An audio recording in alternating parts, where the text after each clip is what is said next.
Welcome back. The Electoral Commission has been given a clean audit opinion by the Auditor-General. These external audit procedures are for the 2023-2024 financial statements and party funding. The Commission has received a clean audit opinion for the fourth consecutive time. Joining us is IEC chairperson Mosotho Moepya. Thank you so much for joining us this afternoon. Now, the IEC has had a big year, of course, with the election that took place in May, and also budget cuts, but you've managed to come out sitting pretty. Well, good afternoon to you, Masa, and to your viewers, and thank you for having us. Indeed, this has been a very difficult year, but we are very grateful because, you know, we set ourselves very high standards, both in terms of the work we are mandated to do in conducting elections, but also in ensuring, good financial property within the institution. How did that? And I think we have achieved both, by the way. And how difficult was it to achieve both, considering also the budget cuts? I mean, 281 million rand stripped off the institution as well in such a crucial year too. How difficult was it to manage that terrain? Well, we have to extend every rand that we have. But I must also say, Masa, in all truth, the world, and not just South Africa, the world is going through very difficult financial difficulties. We can't be sitting at the Electoral Commission and saying, when we compete with money that must go to health, education, the police, and other areas that are in need, we can't be sitting and saying we need, all of the money to come this way. And I do think that we must give credit to the state. We've had extensive discussions between ourselves and them. And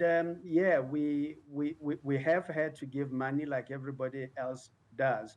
But I do not think that,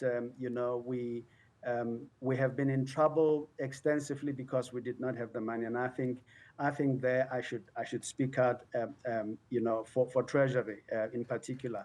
They have been very helpful. They have come to the party where even they have taken money. We had indications and discussions that if we should really run into troubles, they would help us. And I think that credit is due to them.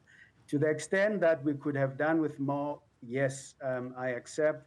But I don't think, with the challenges that may have arisen, which challenges, in my view, are not significant, any of them have had to do with financial, shortages directly linked to them. So the lesser budget as well, and as being able to stretch every single rand and cent as well, didn't have an impact on the bottom line of your work as the IEC. Is that what you're saying? Yeah. Well, let me immediately say this, and that I'll concede. When one talks about what you do for education, what you do, to ensure your reach in terms of messages and things, I accept that. You can never say you have done enough, you have enough money to do it.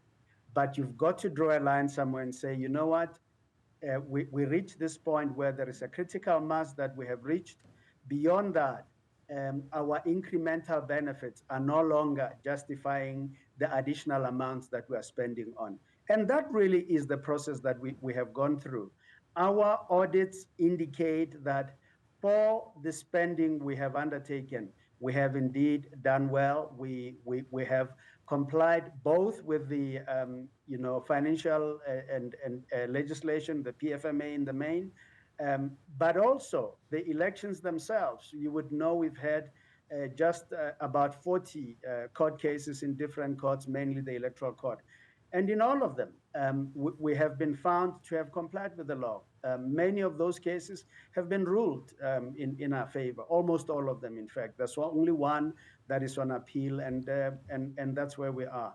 Of course, there are others that are underway. The underlying thing for us is that this institution is governed well, it has good governance, that its financial probity is of the highest standards, that our internal controls are indeed working, and that we comply with the law. In fact, our mandate we fulfill because we do our best to fully comply with the law. And that really is the bottom line. That's what we have to do. And it is my hope that the fourth time we do this in a row says that we've found our mojo. We should continue to stay on this path. And we are determined. We are determined to do well, not only for ourselves, but for all of this, for all of us in this nation. Dr. Mosotho Moepya, thank you so much for your time this afternoon. That was the IEC I'm grateful. chairperson. I'm grateful.